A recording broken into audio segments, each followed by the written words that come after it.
Cyber attacks are one of the most biggest threats for businesses, governments, and even individuals. And mostly data breaches, ransomware. These attacks are very sophisticated and very dangerous and very damages for any business, any governments, or any company or any sector. So today's video we will take dive into the topics: what is cyber attacks, what is the impacts of cyber attacks, and how can we protect ourselves from the cyber attacks. So let's get started.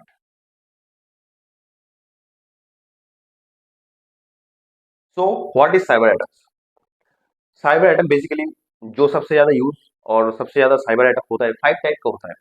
पहला हो गया fishing. Fishing में क्या होता है, आपके पास आपके email पे, आपके व्हाट्सएप पे, आपका कहीं पर भी एक मैसेज आएगा, रैंडम मैसेज, और जो आपके जान पहचान के अंदर ही रहेगा वो ईमेल, जिस जहां से वो ईमेल आपको आने वाला है, जहां से वो मैसेज आने वाला है, लगभग जान पहचान का ही रहेगा। बट उस ईमेल पे कुछ मेलवेयर फंक्शन दे दिया जाता है, कुछ आपको पीडीएफ और सम डॉक्यूमेंट आपको दिया जाएगा जिसके अंदर कुछ ऐसा फंक्शन लिखा रहेगा जो आपको तो नहीं पता चलेगा, लेकिन आपके सिस्टम के अंदर वो सारे जो मेलवेयर है ऑटोमेटिक इंस्टॉल हो जाएगा। एंड आप लोगों का जो इंफॉर्मेशन और आप लोगों का जो इंपॉर्टेंट डेटा, आप लोगों का जो पर्सनल डेटा, सारे डेटा का एक्सेस जो वो ईमेल सेंड किया है उनके पास ऑटोमेटिकली चला जाएगा। फिशिंग अटैक मतलब क्या होता है, जैसे आप अगर मछली पकड़ने जाते हो, पहले क्या करते हो, कुछ उसका चारा लेके आप पानी में फेंकते हो और फिश आके उसको पहले खाने का कोशिश करता है और वो आपके जाल में, फैला हुआ जाल में फंस जाता है। तो सिमिलरली वही थिंग है कि आपके पास कुछ ऐसे कम्युनिकेशन आएगा, ऐसे कुछ मेल और मैसेज इस टाइप से कुछ आएगा जहां पे आपको लगेगा भाई बढ़िया चीज है, जाके क्लिक करके देखता हूँ। तो आप लोग जाके उसको उसको इजीली क्लिक करेंगे और आपके जो पूरे सिस्टम है उनके उनके पास ऑटोमेटिकली सारे सिस्टम का एक्सेस चला जाएगा और आपके पूरे डेटा को वो मैनिपुलेट कर सकता है। बस मैनिपुलेट नहीं, आपको ब्लैकमेल कर सकता है। दूसरा प्रोसेस हो गया आपका रैंसमवेयर। रैंसमवेयर में क्या होता है कि आपका कुछ डेटा को वो लोग ऐसे एक्सेस कर लेगा, साइबर अटैक से एक्सेस करेगा, लेकिन डेटा एक्सेस करने के बाद आपको ब्लैकमेल किया जाएगा कि आप इतना पैसा दीजिए, उसके बाद आपका डेटा आपको वापस करेंगे। आपका इतना इंपॉर्टेंट डेटा कोई गवर्नमेंट को अगर ऐसे किया जाता है और गवर्नमेंट का इतना वैलिड और इतना ज्यादा इंपॉर्टेंट और इतना ज्यादा कॉन्फिडेंशियल डेटा अगर किसी के पास चला जाता है और गवर्नमेंट से वो क्या करते हैं, पैसा का डिमांड करते हैं, और ज्यादातर ही होता है पैसे का डिमांड ही होता है। और कोई बड़े काम, बड़े ऊंची स्तर पे काम जो है इंटरनेशनल, कहीं पे क्राइम करवाना है, इस टाइप से कुछ काम करवाना है, इस टाइप का काम के लिए रैंसमवेयर अटैक किया जाता है। ज्यादातर नॉर्थ कोरिया में क्या होता है, नॉर्थ कोरिया को सारे चीजों से लगभग बैन किया जा चुका है। मतलब वो अपने देश का जो इकोनॉमी है उसको बचाने के लिए ट्रेड नहीं कर सकता है। उसके बाद आपका किसी के कोई और देश के साथ और कंट्री के साथ बिजनेस नहीं कर सकता है। नॉर्थ कोरिया का जो दोस्त है, कुछ कुछ गिने चुने, जैसे चाइना, इस टाइप से कुछ कंट्री है जो उसका दोस्त है, वो क्या करता है, अपना जो रैंसमवेयर रैंसमवेयर जो अटैक है इसके दौरान वो दूसरे जो गवर्नमेंट है, दूसरे जो लोग हैं बड़े हाई प्रोफाइल के, उनको ब्लैकमेल करता है। ब्लैकमेल करने के बाद जितना सारा पैसा आता है वो सारे पैसा वो अपने देश का इकोनॉमी को हैंडल करने के लिए, डिफेंस को हैंडल करने के लिए काम पे लगाता है। आप देखेंगे 1/3 of the nuclear power of north Korea is funded by the ransomware attack और साइबर अटैक। 2022 में एक डेटा निकला था, सिनोपोलाइसिस नाम का एक कंपनी है अमेरिका का, उन्होंने क्या किया, जो एक पैसा है एक्चुअली जा कहाँ रहा है इसको ट्रैक किया। साइबर अटैक के थ्रू जो पैसा मांग किया जा रहा है, ये पैसा एक्चुअली जा कहाँ रहा है, तो देखा गया नॉर्थ कोरिया, चाइना, ये सब जो कंट्री है यहाँ पे सबसे ज्यादा पैसा जा रहा है साइबर क्राइम के थ्रू। और साइबर क्राइम पे आपका डायरेक्टली पैसा जो मांग रहा है, आपको डायरेक्टली कोई बैंक में भेजने का जरूरत नहीं पड़ता है। हम लोग के इंडिया में क्या होता है, जैसे बाइनेंस एक ऐप है, एप्लीकेशन है, जहां पे क्रिप्टो करेंसी का आप लोग इन्वेस्ट, खरीदना बेचना कर सकते हो। तो उस ऐप के थ्रू सबसे ज्यादा ये साइबर अटैक किया जाता है। मेरा एक दोस्त है खुद का, उनका 2.5 लाख रुपया इस बाइनेंस के थ्रू किसी ने ले लिया था और वापस ही नहीं आया।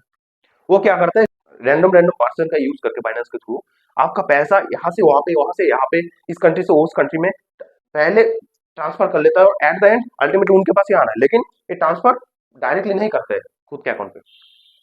तो अकॉर्डिंग टू मी, गवर्नमेंट को बाइनेंस एप्लीकेशन को पूरा बैन कर देना चाहिए इंडिया में। अगर हम लोग डेटा पॉइंट ऑफ व्यू से देखने जाए तो 2023 तक $260 बिलियन जो रैंसमवेयर अटैक के थ्रू लिया गया है और लोगों को ब्लैकमेल करके लिया गया है। जो अगर हम लोग देखेंगे तो अगर कोई जो अटैक है, साइबर अटैक है, अगर कोई कंट्री होता तो पहले यूएसए, उसके बाद चाइना और थर्ड पे आपका साइबर अटैक जो कंट्री है उनका जो इकोनॉमी है वो होता। तो मतलब इतना ज्यादा पैसा लोगों से लूटा जा रहा है, बड़े हाई प्रोफाइल से लूटा जा रहा है, गवर्नमेंट से लूटा जा रहा है, और इसके पीछे कोई आम इंसान नहीं होता है। इसके पीछे मोटिव यही होता है कोई पॉलिटिकल इम्पैक्ट क्रिएट करने का, कोई इकोनॉमी डैमेज करने का, इस टाइप से कुछ चीजें रहता है। फिर यहाँ से टेरर फंडिंग होता है, फिर आपका हो गया कई देश के बीच में लड़ाई करा दिया। तो ये सब के कारण, ये सब के लिए जो इलीगल पैसा है ये कहाँ से आएगा? तो इस साइबर अटैक के थ्रू ये सब पैसा इकट्ठा किया जाता है, फंड किया जाता है। नेक्स्ट आपका हो गया डिस्ट्रीब्यूटेड डेनियल ऑफ सर्विस, मतलब डीडीओएस।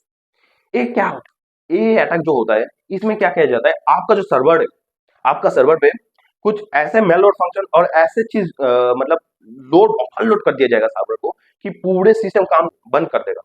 जैसे 2022 में हुआ था, हम लोग का जो इंडियन गवर्नमेंट का ministry of home affairs, ministry of defence और बहुत सारे हेल्थ केयर में हुआ था, बहुत सारे बैंक जैसे एचडीएफसी बैंक, एक्सिस बैंक, ये सब पे हुआ था 2022 में। आप सोच ही नहीं सकते 2022 में इंडिया पे इतना ज्यादा साइबर क्राइम और साइबर अटैक हुआ है, आप सोच ही नहीं सकते। इसरो से लेके इसरो, डीआरडीओ, हेल्थ केयर और आपका न्यूक्लियर पावर प्लांट, ये सब के ऊपर हुआ है साइबर अटैक। आप सोच ही नहीं सकते। ये सब डेटा को और ये सब चीजों को मीडिया से दूर रखा जाता है, क्योंकि अगर ये सब चीज आप लोगों के सामने आ जाएगा तो जो आम इंसान है, आम इंसान बहुत ज्यादा डर जाएंगे, आम इंसान का भरोसा उठ जाएगा चीजों के ऊपर। तो ये सब चीजों को दूर रखा जाता है। सबसे ज्यादा टाइम्स तक देखा गया है अभी वर्ल्ड वाइड कि डीडीओएस अटैक को मतलब किया गया है 45 मिनट। मतलब आप समझते हो कि जैसे कोई एक बैंकिंग सिस्टम 45 मिनट तक पूरा बंद, काम करना बंद, ना इधर से उधर कुछ, ना उधर से इधर कुछ, कुछ नहीं हो रहा 45 मिनट, जो बहुत ही एक डरावना चीज है। नेक्स्ट हम लोग देखेंगे डेटा ब्रीचेस। डेटा ब्रीचेस क्या होता है? डेटा ब्रीचेस में कोई एक ऑर्गेनाइजेशन है, कोई एक कंपनी है, कोई एक बड़े हाई प्रोफाइल का मतलब एक कंपनी है, नहीं तो ऑर्गेनाइजेशन है, डिफेंस सेक्टर है जैसे हो गया, फिर आपको एरोनॉटिक्स सेक्टर हो गया, इनका जो कॉन्फिडेंशियल डेटा है और इनका जो लाखों में, करोड़ों में जो डेटा है यूजर्स का, उसको चोरी कर लिया जाता है। अकॉर्डिंग टू आईबीएम 2022 जो एक डेटा निकाला जाता है, एक रिपोर्ट निकाला जाता है, वहां पे बोला गया कि 15 बिलियन से ज्यादा डेटा ऑलरेडी ब्रीच हो चुका है 2022 में। आप सोच ही नहीं सकते इतना बड़ा डेटा अगर ब्रीच होता है तो कितना इम्पेक्टफुल एक मतलब डरावना चीज क्रिएट कर सकता है। हम लोग का इंडिया में 2019 में, 2022 में इतना ज्यादा हेल्थ केयर सेक्टर के ऊपर, कोविड 19 से थोड़े थोड़े दिन बाद हेल्थ केयर सेक्टर के ऊपर इतना ज्यादा मतलब ये जो आपका डेटा ब्रीच हुआ है, आप सोच ही नहीं सकते। ये चीज आम लोगों को पता ही नहीं होता है। ऐसे भी 2019 में जब चंद्रयान लॉन्च होने वाला था, उससे कुछ दिन पहले इसरो पे एक ईमेल आता है, स्पैम ईमेल, और वहां पे जब ओपन किया जाता है उस ईमेल को, तो उस सिस्टम में एक मेलवेयर फंक्शन इंस्टॉल हो जाता है। इसके वजह से इसरो का कुछ डेटा लीक हो जाता है। आप सोच ही नहीं सकते कि ये जो साइबर अटैक है इससे बचना कितना ज्यादा जरूरी है। नेक्स्ट हो गया मैन इन द मिडिल। मतलब इसमें क्या होता है? इसमें ये होता है कि आप मतलब कोई एक बड़े प्रोफाइल का लोग और बड़े प्रोफाइल का ऑर्गेनाइजेशन आपस में कुछ कॉन्फिडेंशियल डेटा पास कर रहे हैं, बात कर रहे हैं, कम्युनिकेट कर रहे हैं, तो उसके बीच में कोई थर्ड पार्टी इंटरप्ट कर दिया, लेकिन इन दोनों को पता ही नहीं है, और वहां से जो कॉन्फिडेंशियल डेटा रिसीव हो रहा था और बातचीत हो रहा था, वो डेटा किसी थर्ड पार्टी को पता चल जाता है। इसके वजह से वो क्या कर सकता है, इन दोनों के ऊपर ब्लैकमेल कर सकता है, नहीं तो इन दोनों को कंपनी को गिरा भी सकता है। आप सोच ही नहीं सकते। तो बेसिकली ये जो पांच टाइप का मैंने साइबर अटैक बताया, ये सबसे ज्यादा किया जाता है, लेकिन और भी साइबर अटैक है जो उस लेवल पे नहीं किया जाता है, जो ये जो पांच है सबसे ज्यादा किया जाता है, और इससे बचना बहुत ही ज्यादा जरूरी है। What is the impact of cyber attack? पहला तो हो गया financial loss. According to IBM 2023 financial report, $4.45 million इस साइबर अटैक के थ्रू लॉस हुआ है पूरा वर्ल्ड वाइड। आप ये सोच ही नहीं सकते कितना बड़ा अमाउंट है। मैं जो पहले ही बता चुका हूँ, अगर साइबर अटैक कोई कंट्री होता, थर्ड नंबर पे इकोनॉमिकली एग्जिस्ट करता, यूएसए चाइना के बाद। इतना बड़ा अमाउंट है जो साइबर अटैक के थ्रू किया जा रहा है। और उसके बाद हो गया रेपुटेशनल डैमेज। मतलब क्या हो गया, जैसे बड़े बड़े कंपनी जैसे इंडिया का इक्विफिक्स, फिर याहू जो यूएसए का है, इस टाइप से बड़े बड़े कंपनी का रेपुटेशन गिर गया। ऑलरेडी हुआ था इन लोग पे 2022 में अटैक हुआ था। मतलब 2022 एक बहुत ही ज्यादा खतरनाक साल था साइबर अटैक के लिए। इंडिया पे इतना ज्यादा हुआ, इतना ज्यादा हुआ, आप सोच ही नहीं सकते चीजों को, आपको पता ही नहीं। उसके बाद हो गया आपका, आप अगर कोई कंपनी हो और आपके पास मिलियंस ऑफ डेटा है यूजर का, और आपसे कोई डेटा ब्रीच हो जाता है, समझ लीजिए आपसे 1 करोड़ जो डेटा है वो ब्रीच हो गया, कोई चुरा लिया साइबर अटैक के थ्रू, तो according to GDPR and CCPA law आपके ऊपर फाइन लगाया जाएगा। ऐसा कि आपकी कंपनी के ऊपर बहुत सारे एलिगेशन भी लगाया जाएगा। इसके वजह से आपका कंपनी का रेपुटेशन गिर जाएगा। आपका कंपनी मतलब अगर समझ लीजिए यहाँ पे जा चुका है, यहाँ पे आ सकता है, बस इसके वजह से, साइबर अटैक की वजह से। तो साइबर अटैक जो होता है ना, हम लोग जो इंटरनेट यूज करते हैं, बेसिकली समझ लीजिए एक लेयर है, हम लोग इतना पार्ट यूज करते हैं इंटरनेट का, इतना पास जो बाहरी सरफेस है उतना ही हम लोग यूज करते हैं बेसिकली सब लोग। लेकिन अगर आप देखेंगे अंदर में जो इंटरनेट का चीजें है, डार्क वेब जिसको बोला जाता है, मतलब इतना बड़ा है वो चीज जो किसको पता ही नहीं होता है। और इस पे जो लोग काम करता है वो एनोनिमस, मतलब उनका अता पता कुछ नहीं पता होता है किसी को, बस वो है वहां पे एग्जिस्ट करता है और ये साइबर अटैक कर रहा है। How to protect our self from cyber attacks. आप क्या कीजिए, कोई भी आपका अकाउंट है, अकाउंट को आप पहले बहुत स्ट्रॉन्ग पासवर्ड दीजिए, कोई भी अकाउंट, और सारे अकाउंट का पासवर्ड अलग अलग होना चाहिए, सेम कभी मत रखिए।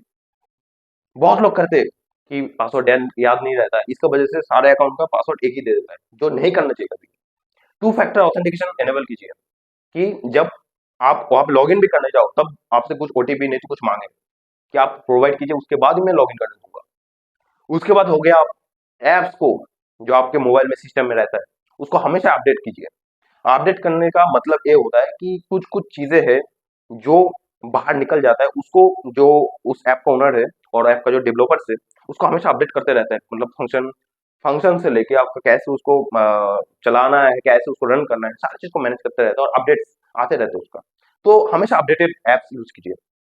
और आप आपका ईमेल्स पे कोई भी अगर स्पैम मेल आता है और कोई भी ऐसा मेल आता है कि आपको लग रहा है कि कुछ गड़बड़ है इसमें, कभी मत यूज कीजिए। आपको पता है यूट्यूब का जो ऑफिशियल मेल है, जो सबके पास वो यूट्यूब की तरफ से मेल आता है जहां से, वहां से 2022 में बहुत लोगों के पास मेल आया था कि ये डेटा आप फिल कीजिए एंड सबमिट कीजिए इतना दिनों के अंदर, इतना दिनों के अंदर, नहीं तो आपका अकाउंट जो है वो बंद कर दिया जाएगा। जो एक साइबर अटैक था, जो गूगल ने खुद बताया कि ये जो मेल है उनके तरफ से आया ही नहीं, बट सबके पास गया है, बहुत लोगों के पास गया है। उसके बाद आप देखेंगे बहुत सारे बिजनेसेस है, कंपनी से वर्डप्रेस पे, जो मैं एक डेवलपर हूँ, ठीक है, मैं एक डेवलपर हूँ तो मुझे पता है कि कहाँ पे क्या हो रहा है नहीं हो रहा है, क्योंकि मैं टेक्नोलॉजी ये सब के साथ अपडेटेड हमेशा रहता हूँ। तो यहाँ से क्या मुझे दिखा कि वर्डप्रेस पे जो बिजनेसेस एग्जिस्ट करता है उनका डेटा सिक्योर कभी नहीं होता है। और मैं गारंटी के साथ लिख के बोलता हूँ कि वर्डप्रेस पे अगर आप वेबसाइट रन कर रहे हो और कुछ भी बना रहे हो, तो आपका वेबसाइट का डेटा से लेकर कुछ भी आपका सिक्योर नहीं है, क्योंकि वर्डप्रेस पे इतना ज्यादा अटैक होता है और उस पे मतलब अटैक करने का बहुत ही आसान तरीका है वर्डप्रेस में, क्योंकि वहाँ पे प्लगइन्स वगैरह ये सब का यूज होता है, और उसका अगर वर्जन किसी को पता चल जाएगा ये सब चीज मतलब ओपन ही रहता है लगभग, ठीक है। तो वर्डप्रेस पे आप कभी मत जाइए। आपका अगर बिजनेस है, आप अगर लॉन्ग टर्म पे सोचते हो, आप अगर फ्यूचर सोचते हो, आपको वर्डप्रेस पे कभी नहीं जाना चाहिए कोई भी वेबसाइट बिल्ड करने के लिए। इस हिसाब से हम लोग देख सकते हैं कि कैसे हम लोग बच सकते हैं साइबर अटैक से। तो हम लोग देख सकते हैं कि हम लोगों का जो इंडिया है, इंडिया में एक स्ट्रांग गवर्नमेंट, और अभी जो फिलहाल बहुत सारे न्यूज से आ रहा है और बहुत सारे एक फाइनेंशियल और एक साइबर सिक्योरिटी रिपोर्ट से आ रहा है कि इंडिया में इतना ज्यादा साइबर अटैक होने के बाद भी इतना ज्यादा अनस्टेबल मतलब कर क्यों नहीं पा रहा है। चाइना से इतना ज्यादा साइबर अटैक किया गया। आपको पता होगा टिकटॉक जो यूज हो रहा था उसका डेटा सेंटर कहाँ पे था, चाइना पे था, और यहाँ पे सारे लोग लगभग टिकटॉक चला रहा था, और उनका डेटा से चाइना ने बहुत बहुत गलत किया, जिसके वजह से हम लोग का इंडिया ने उनका जो टिकटॉक ऐप है उनको बैन कर दिया इंडिया में। और ऐसे भी बस एक ऐप नहीं, बहुत सारे ऐप को बैन किया, लेकिन एक कोई तरीका मतलब और ये कोई सॉल्यूशन नहीं होता है सारी चीजों का, क्योंकि आपको हमेशा अवेयर करना पड़ेगा लोगों को, आपको अवेयरनेस प्रोग्राम चलाना पड़ेगा इंडिया को। और बस इंडिया को नहीं, सारे जो साइबर सिक्योरिटी रिलेटेड प्रोफेशनल्स है उनको भी करना चाहिए ये चीज कि हर एक स्कूल कॉलेज में जाके, क्योंकि आप देखेंगे बच्चे का हाथ में जब मोबाइल रहता है वो कुछ भी जाके कहीं पर भी क्लिक कर देता है, जो बहुत ही ज्यादा खराब हो सकता है आपके लिए। आपका फाइनेंशियल कंडीशन को पूरा बर्बाद कर सकता है, आपका सारे डेटा को किसी के पास एक्सेस देने के लिए बहुत ही आसान तरीका हो सकता है।